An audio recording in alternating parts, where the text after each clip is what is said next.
Well, I'm going to go ahead and get us started. Again, I just want to say welcome and thank you all for joining us tonight for our Justice in June Connecting Impacted Communities webinar series.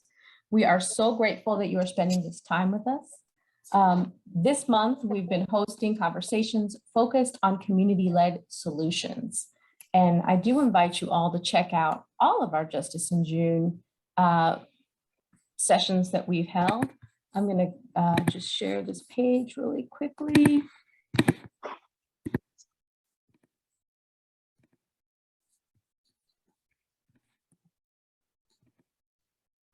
Thanks. And so, as I said, you can learn more about the Justice in June series here at the website that you can see here. I'll also drop the link in the chat.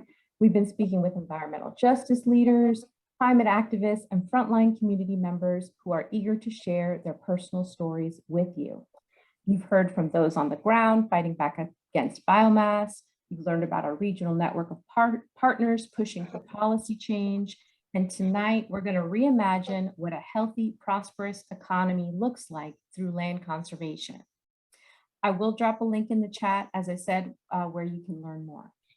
I'm excited to announce that as a special demonstration of our appreciation for having you join us this evening, everyone that is here tonight will be entered into a drawing to win some very cool Dogwood merchandise.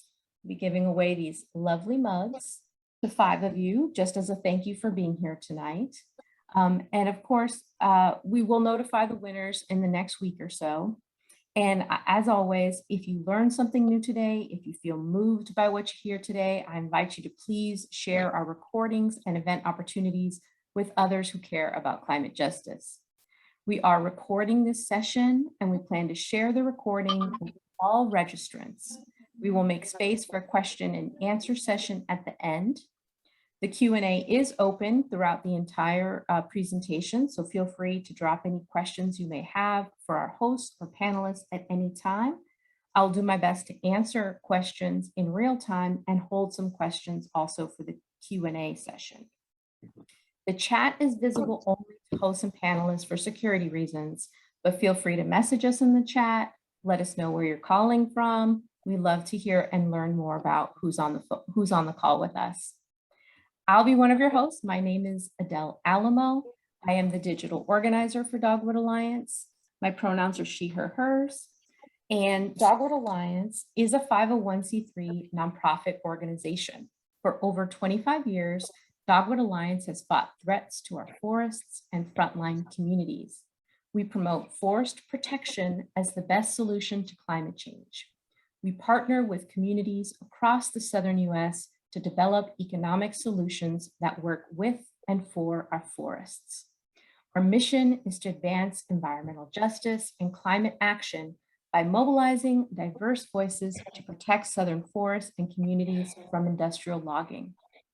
We work in 14 states across the Southeast, and our headquarters are in Asheville, North Carolina. We won't be talking too much about biomass today, but I do want to explain what biomass is. So just to give a quick explainer about what biomass is and why we're fighting to stop it. So biomass is sometimes called bioenergy, wood pellets, woody biomass, and it also comes through some other names, but it's basically when you use living materials such as trees and burn them as an energy source. On an industrial scale, biomass companies cut down our standing natural forest, transport the logs to plants where they are converted into wood pellets, and then they are shipped overseas to places like Europe or Asia.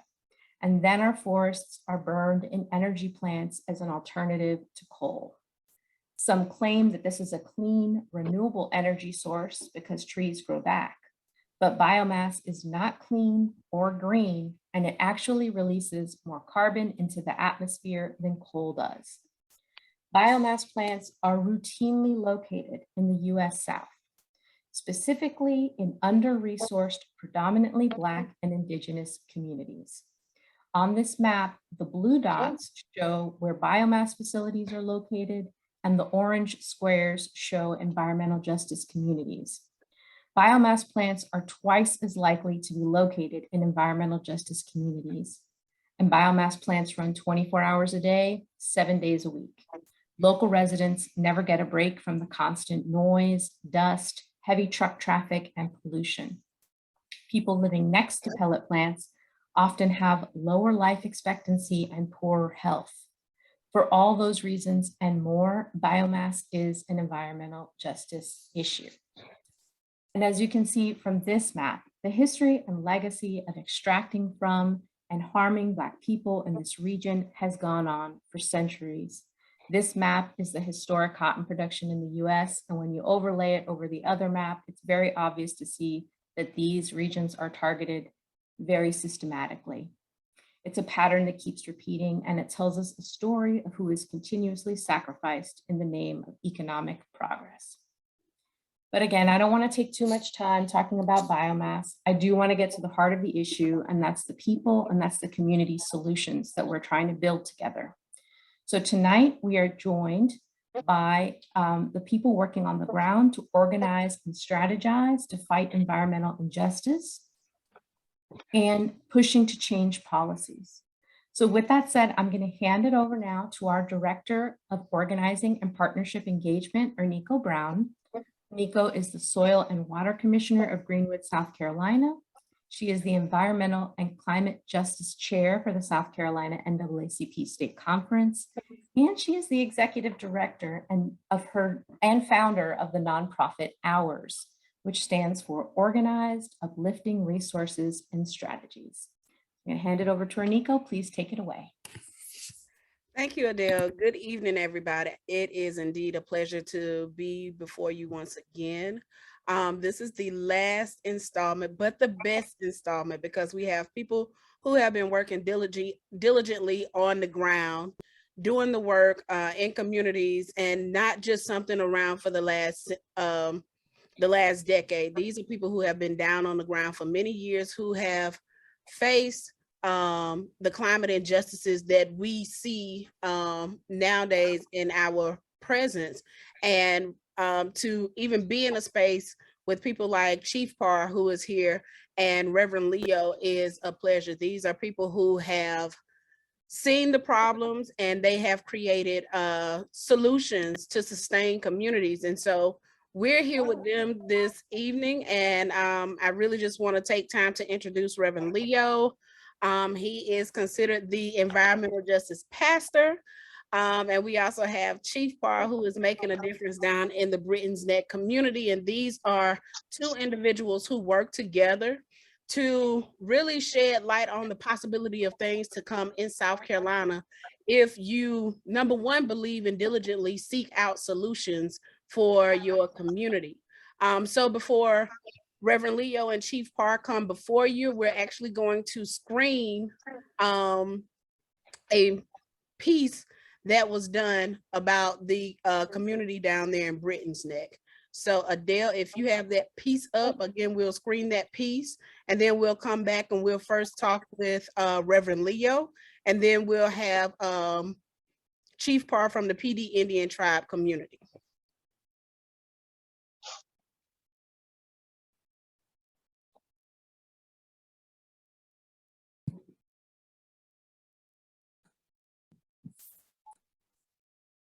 Oh, 1 second. I forgot to share sound. There is. But right now we are number 3 in the state of paying the highest property taxes. Now, what are we profiting from in Viva?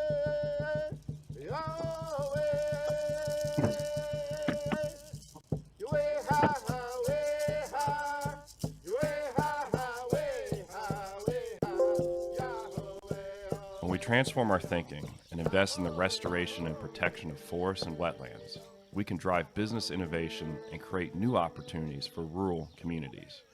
Right now, the PD Indian Tribe is adopting the community conservation model and is advancing non-extractive, regenerative, economic solutions. This model allows impacted communities to transition towards a non-extractive economy. by helping them build climate resilience and safeguarding them against the most damaging impacts of climate change, pollutants, and dirty industry.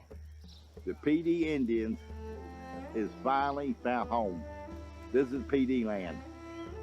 And it's been a long time since we had home. We haven't had no home, but this is ours. Can you imagine coming out of town and boom, you're gonna see a village, Indian village over there. Ain't been here since 300 years or 200 years. Indian village is gonna be there where it once used to be. And people gonna be out there doing things that they did 200 years ago. Got a long ways to go, but this is it, we started. They will be here as caregivers to this earth and caregivers to this territory. And it's important to make that affirmative statement so that we are moving forward with that kind of confidence in our commitment of who we are and what we can become. And rather than ripping through the earth and leaving scars on the earth through extractive industries and other forms of extractive businesses, there are other ways that we can live as well and probably better by using regenerative economic practices. And I think that's what we're seeing in this particular project. And I believe it's something that we're seeing being talked about and encouraged across the globe. We're bringing the tribal government of the PD tribe back to its home in McCall. McCall is the original home of the PD Indian tribe government. And this building that we're dedicating today is our PD Indian Educational Center. And it gives us a footprint and an establishment back in McCall from which we can work to grow the tribal government and aid the community in economic development as well. Well, we've had this land for a while, but this is the first time we've ever had anything built on it. So this building is something that's been lacking for a long time. Now that we've got it here, we've got this project with the Three Sisters. The Three Sisters is corn, beans, and squash. You make a hill to plant them on, and you plant the corn first, and as the corn grows, when it gets up to about 4 leaves, then you plant the beans. As the beans come up and the corn grows higher, the beans start climbing up the stalk of the corn. Then you plant around the bottom, you plant the squash. Okay, as the squash comes up, the squash has big leaves. It covers the area around.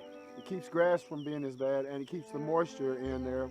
We're growing food and creating business opportunities, outdoor recreation, keeping our forest standing, and doing all of that together in partnership with the tribe. We're going to do some things today to try to bring a little bit of our culture. We're going to do some dances today down at the new village that we've started. And when you go down there, you can check out our new hut that we built. And we've got a dance arena, and we've got a mound that's in progress.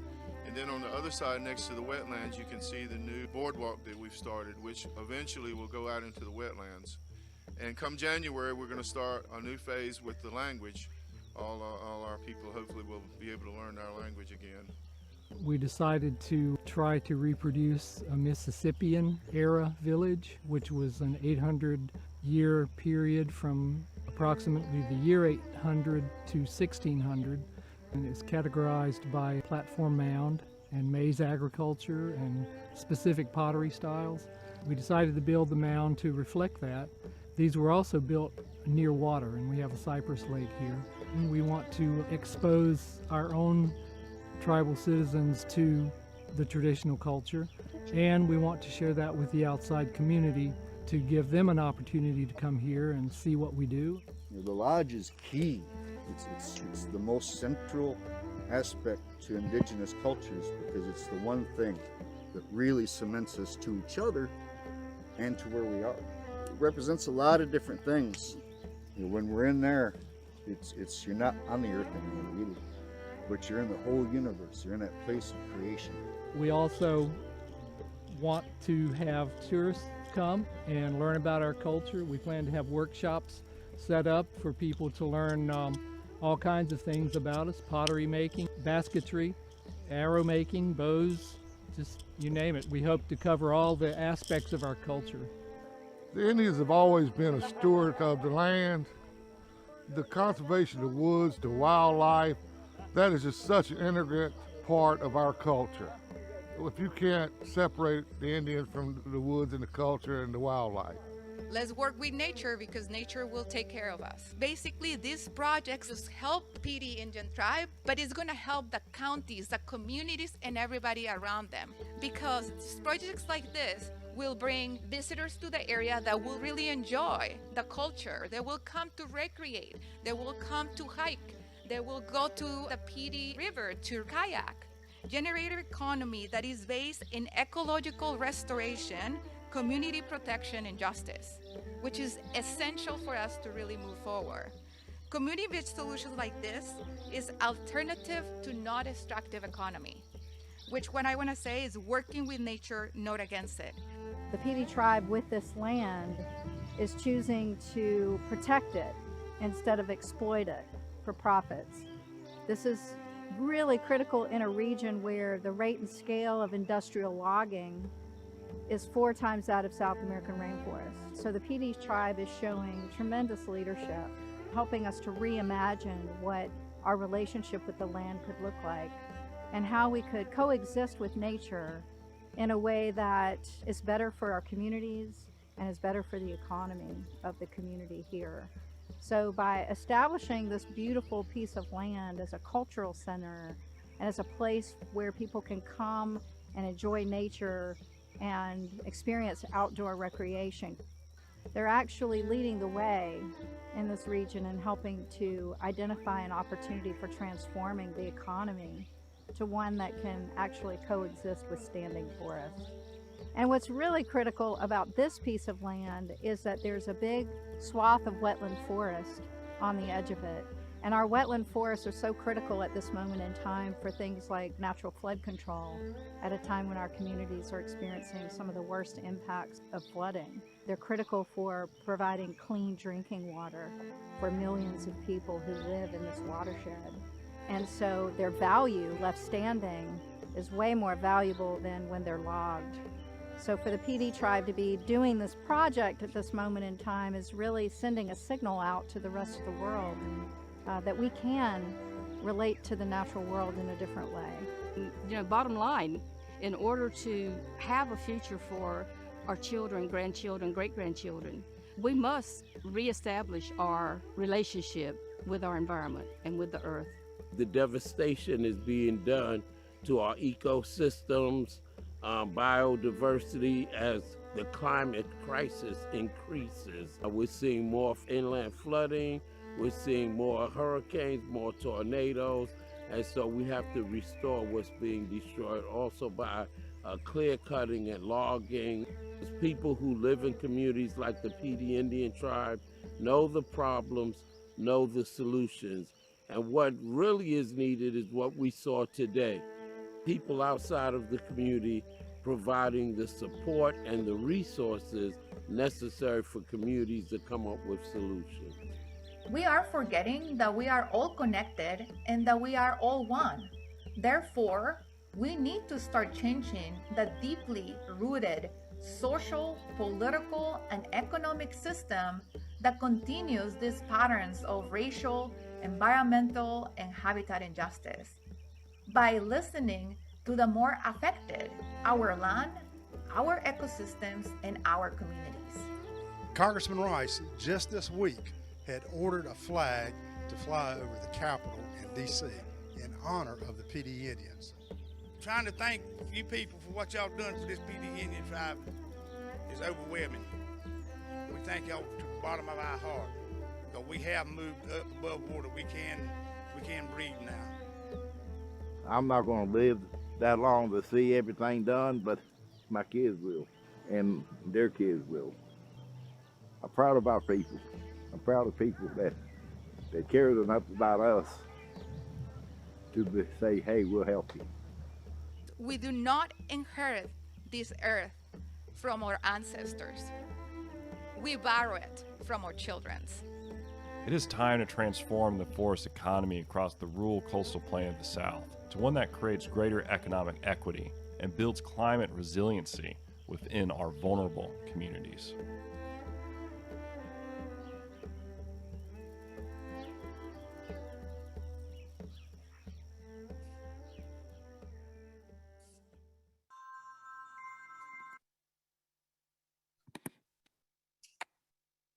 right. Thank you so much, Adele. And now we will have, is that Chief Parr by phone or? That is Chief Parr? Okay. Yeah, I've been going in and out. I really missed part of the stuff, so y'all need to catch me up a little bit if you can. Okay, cool. Like,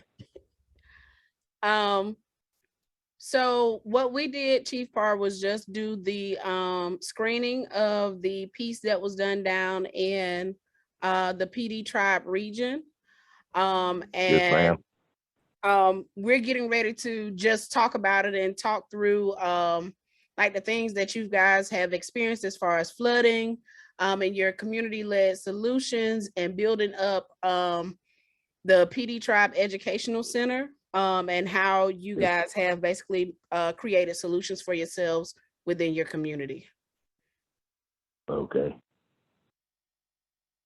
Would you like to speak to that? Could I listen to someone else for a few minutes so I get my mind on what I need to do? I apologize. Like I said, I've been aggravated with this thing trying to get on there, Zoom, and it's kept messing up on me. But I guess I could talk some. Well, if you like, hello, we can everyone. give it to Reverend Leo first, if you would like for us to. Okay, if you would, that'd be fine. Thank you. Okay, cool. So Reverend Leo. And I'm sorry. Okay, well, hi, everyone, and thank you, Adele and Enrico, for this awesome opportunity and the support and resources that Dogwood Alliance has have contributed to the work in the PD. So I want to talk about the partnership that we have between the PD Indian Tribe and New Alpha Community Development Corporation, our partners that began many years ago when we were doing our Creating a Climate for Change conference, and Corinna Gore, the daughter of Al Gore, wanted us to do a water blessing ceremony. And we were able to connect with Chief Pete Parr and the PD Indian Tribe, did an awesome water blessing ceremony, did our conference, and have been working together since then. We started working in the Britons Neck community back in 2016 around conservation and flooding issues. We know the community well. It's an historical community that was incorporated in 1739. So it's been around before the birth of this nation. And in 2016, we had Hurricane Matthew, and the flooding was so bad that the community had to be evacuated. And it would be evacuated 2 more times in the past 6 years. We're talking about a community of 2,000 people because of extreme flooding.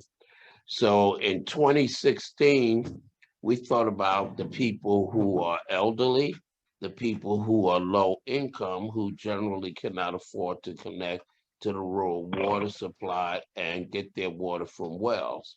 Well, when you have flooding, that means that all the pesticides, herbicides, fusion from septic tanks, etc., winds up in the wells. So we were able to go and give people a boil water notice, have them test their water. I showed them how to test their water and conducted a training. So we had DHEC, the South Carolina Department of Health and Environmental Control, test their water, and also taught them how to chlorinate their wells so they would clean themselves. From then on, we started to organize in the community. And so approximately 3 years ago, we started a campaign in earnest. And this was, of course, during COVID, but we were able to organize 5 working groups, one that deals with flogging, another that deals with policy, another that deals with mitigating flooding, one that deals with outdoor recreation, and another that deals with creating small-scale agricultural businesses. The reason why we did that is, one, we found out that not only in the Britons Neck community, but pretty much everywhere we went in the South, where flooding occurred, people in rural areas said the flooding was worse where the logging was greatest. And so we understood that that gave us yet another reason to keep our forests standing so that they can help mitigate flooding, also purify our water, provide cooling for us, and many other things. So we had 3,000 flyers that were distributed throughout the community, and people were really supportive. I mean, they had to put on their masks, their plastic gloves. We put 3 different flyers that explained about the need to keep forests standing, explaining why flooding and logging was tied together, etc. And they got hung on doorknobs throughout the community. The 5 working groups then continued to work, and even today we have a vision team which consists of 2 members from Dogwood Alliance, 2 members from New Alpha Community Development Corporation that meets bi-weekly to make sure that the vision that we have for this community is intact. And also every other week, the weeks after that, they meet with the 5 working groups, and then once a month, they meet with myself as executive director of New Alpha Community Development Corporation, and with Dana Smith, who is the executive director of Dogwood Alliance. So since that time, we've gotten 4 greenhouses down to the people in the community to work on sustainable agriculture, giving food away. We work with 6 farmers and throughout COVID, and continue to bring truckloads of food to people in need to be distributed around the community. We've had conversations both on the federal level, the state level, and with, as was mentioned, the PD Indian Tribes video. Also, we're working with Congressman Tom Rice and his economic development person, Rodney Berry, who knows the area well because he used to be the former mayor of the city of Marion. The Britten's Neck community is in Marion County. And so since that time, we've been able to acquire funding in order to buy 7.5 acres of land in a part of the community that has not been flooded, but borders the wetlands and a canal that connects to the PD River. On that 7.5 acres of land, we're planning on building an environmental justice training and sustainability center, and I'm happy to say within the coming 2 to 3 weeks, we will put the shovel in the ground and start constructing it. What will be on there will not only be a 60 by 40 feet building, but we already have in place a 50 by 70 foot vegetable garden where we're harvesting all sorts of vegetables and giving them away. And we also have an orchard that consists of 34 trees, as well as blueberries, blackberries, raspberries, and 2 varieties of grapes. We have since March of last year been utilizing something called hydro panels or air to water generators. They're completely solar powered. They're not attached to the grid at all. And what they do is draw in air, and there's a thermal unit that heats up the air, and a storage unit that collects that condensed water from the air and then pumps it in. We've had 4 of these hydro panels as a demonstration project at the church where I pastor, Kingdom Living Temple in Florence, for over a year now, and we produce on average 224 16-ounce bottles of water a week, and have approval from DHEC, from NFS on the federal level, so that the water can be distributed to the public for drinking. So going back to Britten's Neck, we're planning on putting 10 hydro panels on this site. Some will be in place so that people can have public water, so that if their wells, etc., are contaminated, people can come and get water. We also are looking to connect the hydro panels to the orchard and the vegetable garden, so that even though there may not be rain, there may be a drought, we will have sustainable agriculture. Last but not least, we've set up something called the Imani Market, and the Imani Market is in the business of providing jobs and entrepreneurial opportunities for those who want to sell the produce that not only we are growing, but also the 6 Black farmers that we are working with. And we're also working with the PD tribe, and they are providing us with fresh ground grits and cornmeal that we have packaged. Thanks to the United Farmers of America and also some other organizations, we're looking to put 2 to 3 greenhouses on the training site so that people will be able to grow all year round.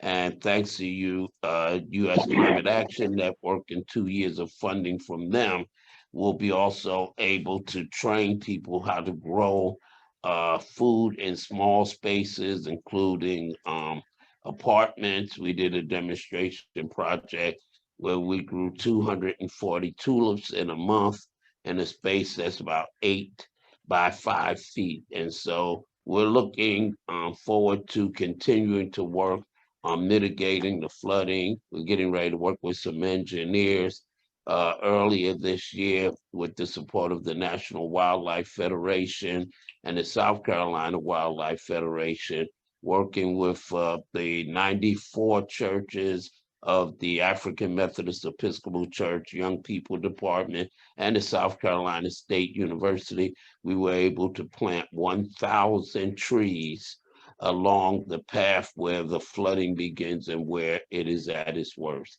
We believe that by working hard to keep our forests standing, to create engines of economic opportunity, that people will not have to cut down their trees to pay their taxes or to make a profit, but instead we're looking at ways that we can build economic opportunity and prosperity in a county that has more than a 20-year history of poverty. And so by keeping our forests standing, we not only maintain our valuable assets, we protect our communities, and we also lower carbon emissions so that we can have healthier, safer, prosperous communities, as well as a better country, and be able to save our planet from moving from a climate crisis to a climate emergency to, God forbid, a climate catastrophe.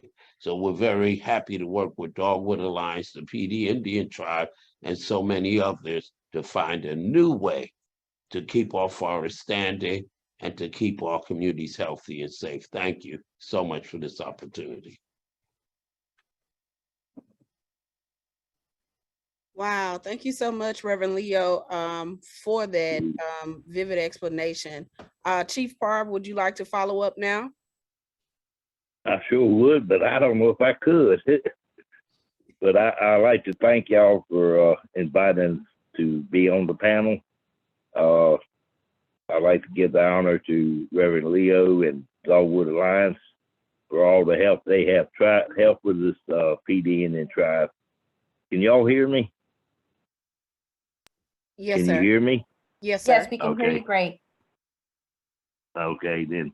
PD Indian tribe of South Carolina, we're a small tribe, and we actually began to do things that we needed to do by the meeting of Reverend Leo Woodbury.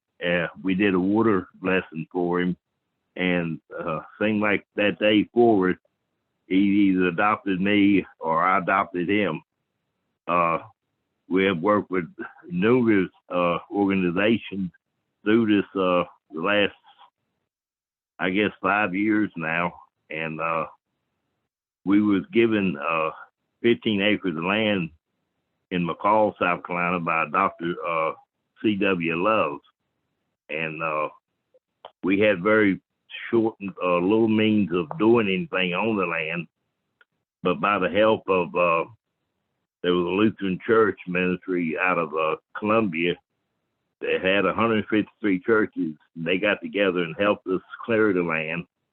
And from then on, working with the Dogwood Alliance and working with Leo Woodbury and U.S. Can and the Sierra Club, we have finally got a little educational building on there so we can start teaching our people the right ways of protecting our land and taking care of it.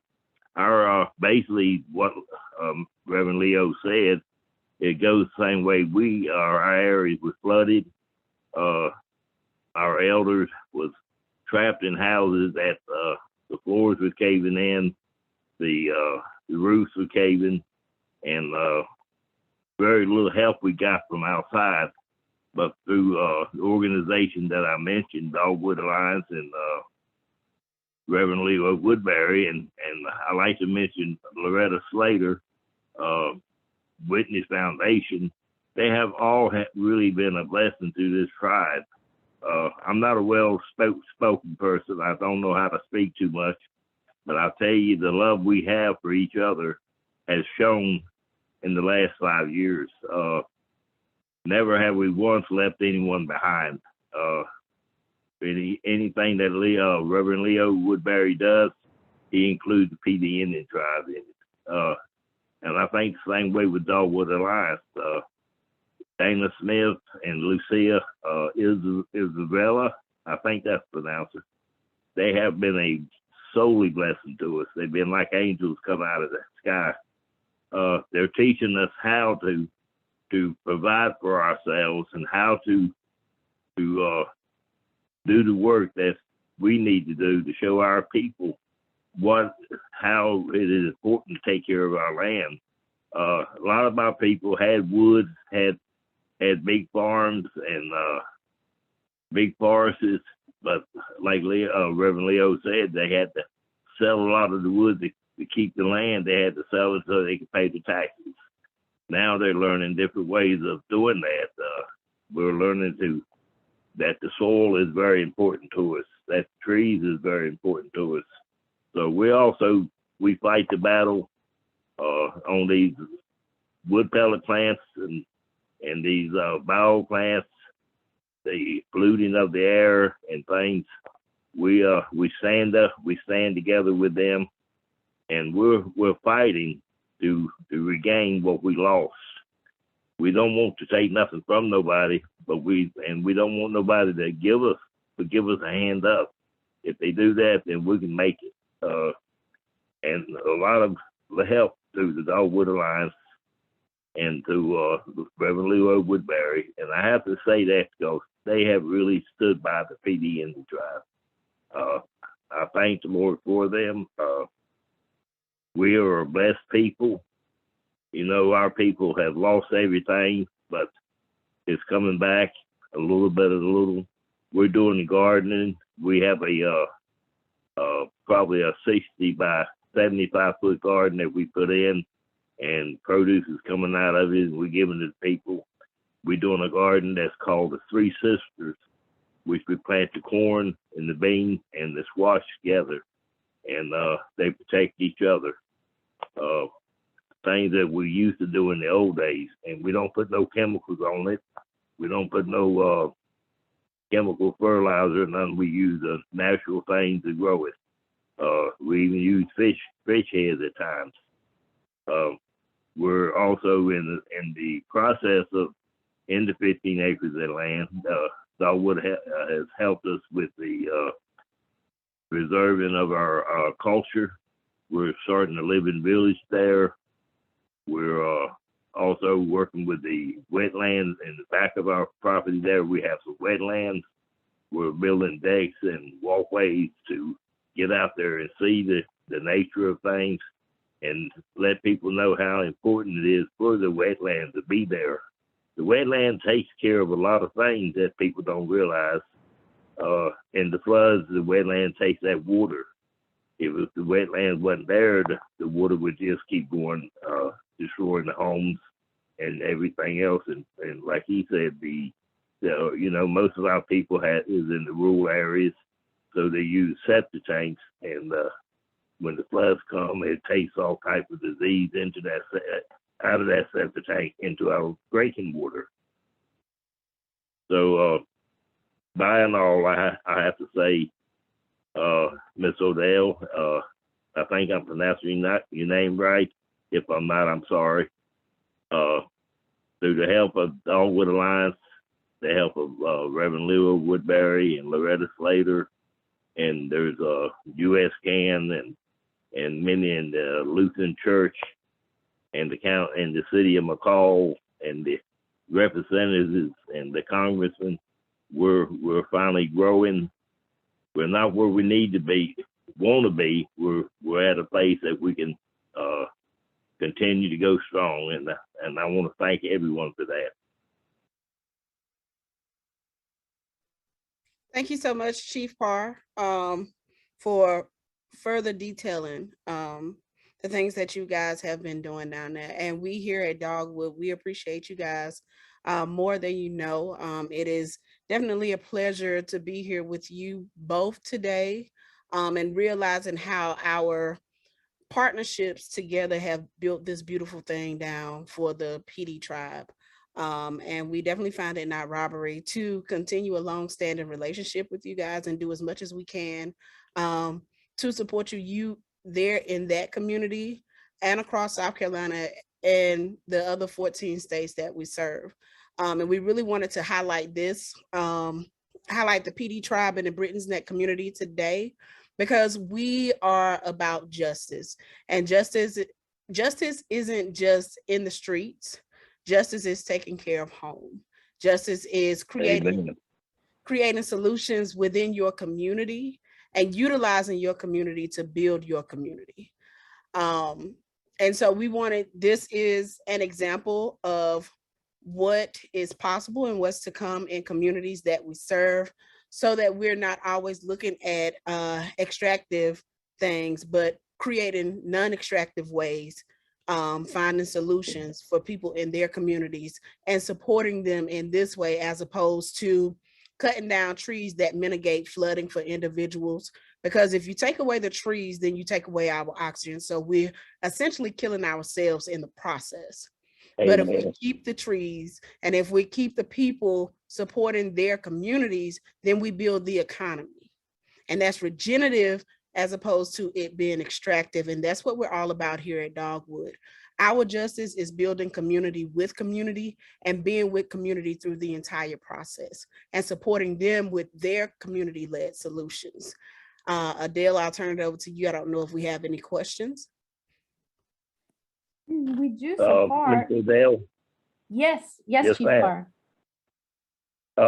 We also, in the year 2020, when the pandemic was getting pretty rough, we at the tribe and the community, we gave out 804,000 pounds of food that year, and it was a blessing because we had many people donating food to us, and we was giving it out into the communities. That shows that the community are coming together as one, and we need that. That is what we need. We need to become one instead of looking at our skin and looking at the way we talk or how we walk, but how we act and how we treat each other. And I apologize for cutting in. No, I appreciate you cutting in.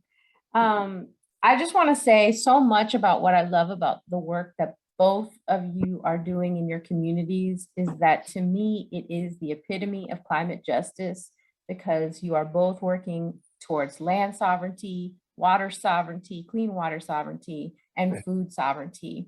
And really, I think that is my definition of climate justice. And so I would like to hear from you all what your definition of climate justice is, or how you think we can achieve climate justice. Oh, that's for us, the chief and I? Okay. Well, to me, sovereignty with food, water, or climate means that people have control and they decide exactly what they need, how they you know, so that they are feeding themselves and not reliant upon, as we found out with the pandemic, food supply chain that is both flawed and broken in many ways. And when we do that, we also create and build up local economies, which means jobs, businesses, creating assets and building wealth in communities. I just want to say this about logging, that we also need to show the continuum of the damage that's being done. So we see the damage that happens to the land when the trees are cut down and the carbon sinks are removed and the carbon release in the atmosphere, but also the diesel trucks that have to move those logs, and then the emissions and the poison, the toxins that come out at the plants for fence line communities. And so sovereignty means us controlling everything that's our natural right, and realizing that land is the means of production. Everything that we get, the clothes we wear, the homes we live in, automobiles, minerals, everything comes from the land. And if we do not control the means of production, then we will forever be at the mercy of those who put profit above people. Amen to that. Chief Carr, do you want to tell us what your definition of climate justice is? I would like to try. It's basically what Reverend Leo was talking about. We as as human beings should be able to know what we want to eat and be able to eat what we want, instead of being told what to eat or told what you can have, what you can't have. Sovereignty means to be free, and free means to be who we want to be and who we are, not who somebody wants us to be or not how somebody wants us to act.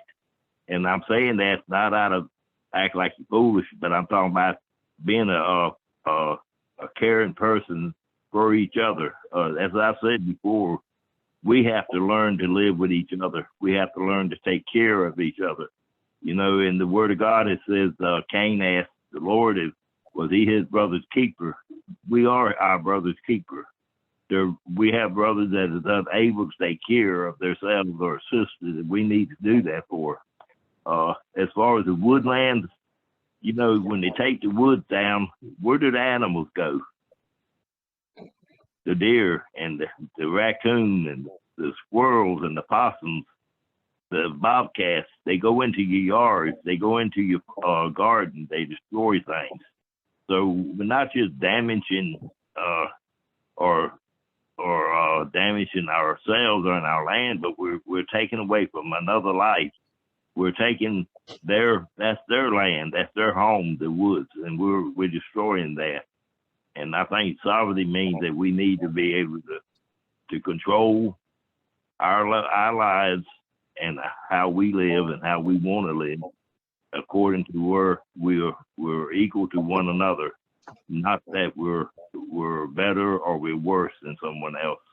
And I guess that's all I got to say, sis. Thank you.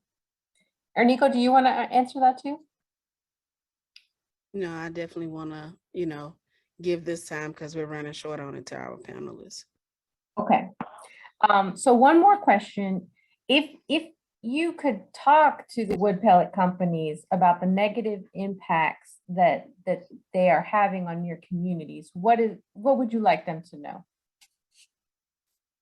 Stop.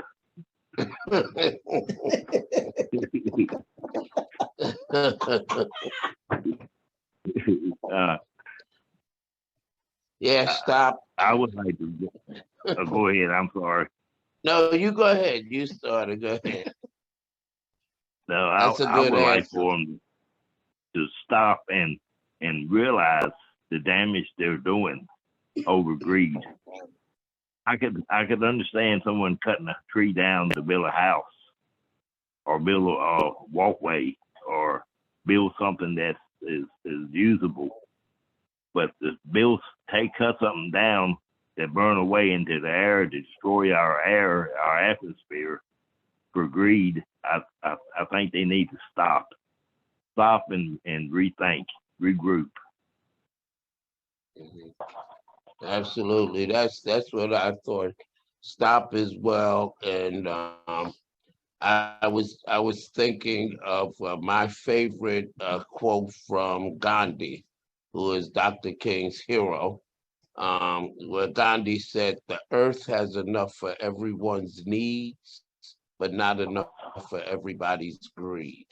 And that's Right. exactly what's going on. They're willing to put communities, communities or forests or biodiversity and our entire planet on the twin altars of greed and profitability. And it's not going to work, but we have to stand up. The Supreme Court ruling today, I don't know how many of you know about it, but the Supreme Court ruled today that EPA can no longer take steps to reduce carbon emissions regarding climate change, that this will now be left up to the individual states. And so we really and truly have to exercise people power. This is a democracy which literally means the rule of the people.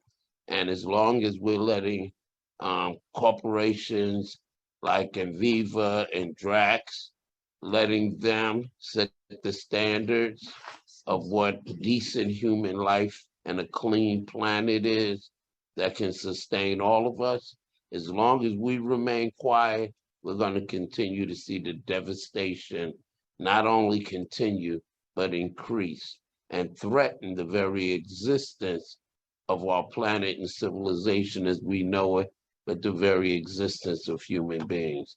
So I say stop, and we all should be saying stop at the top of our voices. Absolutely. All right. Since we are short on time, I'm going to ask my last question to you all.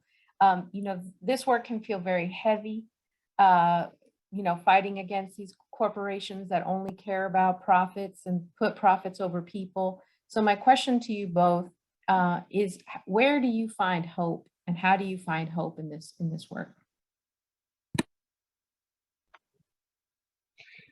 Well, first of all, we have won so many things on this planet and in this country. So, this country started off with only white men who own property could vote. We have so many rights, so much progress that has taken place around the world. And so for us to have a mindset that says we can't win, it's to go against the sacrifices and the contributions of millions of people around the world who said yes when everybody else said no. And then there's one other thing. We don't have an alternative. There's no planet B. And so what we do is we rejoice in every little victory that we have, and we laugh and we joke a lot in here, and we encourage each other, because this is not just about fighting battles. It's not just about evil, but it's about loving and caring for one another and supporting one another. And that's what we try to do, even in the midst of defeat sometimes. And when, like all of us, we get distressed and dismayed and even sometimes disillusioned. So we just laugh a lot, we joke a lot, we play around, and we rejoice over every little thing that we can get, and every little thing we do.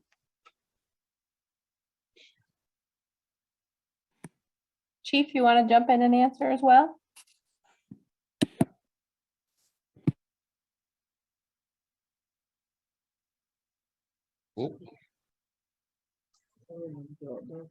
Did we lose him? You might be on mute. There you are. Okay, I was muted. I got the coughing. What was the question again? I was listening.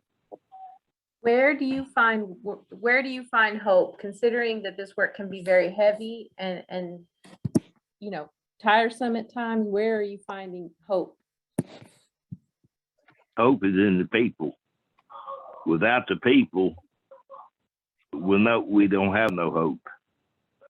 If we don't stand together and fight the fight that we have until the end, we won't be here.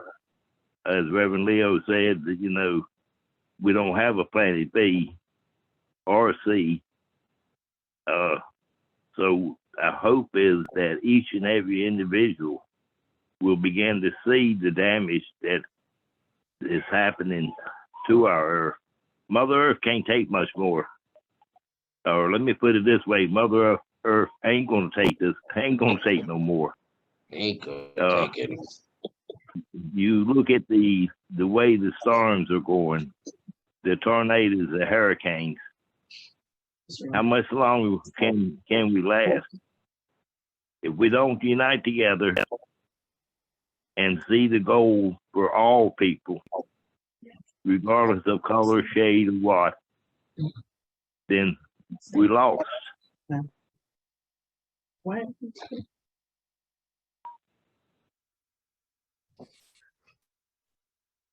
Thank you, That's Chief all I Parr. got to say. Yes, sir. Thank you, Chief Parr and Reverend Leo. This brings us to the end of this, not only for tonight, but the end of our Justice in June series. However, do not be alarmed, because we're coming back to you in July, and we're coming back a different way. So be on the lookout for what we have coming in July. We will be sending out emails, and just look forward to these conversations continuing, because if we don't connect with the people, as everybody has stated clearly tonight, people hold the power. And so we need to continue these conversations. We need to continue talking and relating to each other and building those connections, those rapports, those relationships, because those relationships are going to be the very thing to bring about a revolution for us with our solutions that we have for people. So thank you all for joining us tonight. Look forward to that upcoming email when we will let you know when we'll be back with that webinar. And as always, thank you for joining us this night, any other night, and we look forward to you on the next night. Have a good night.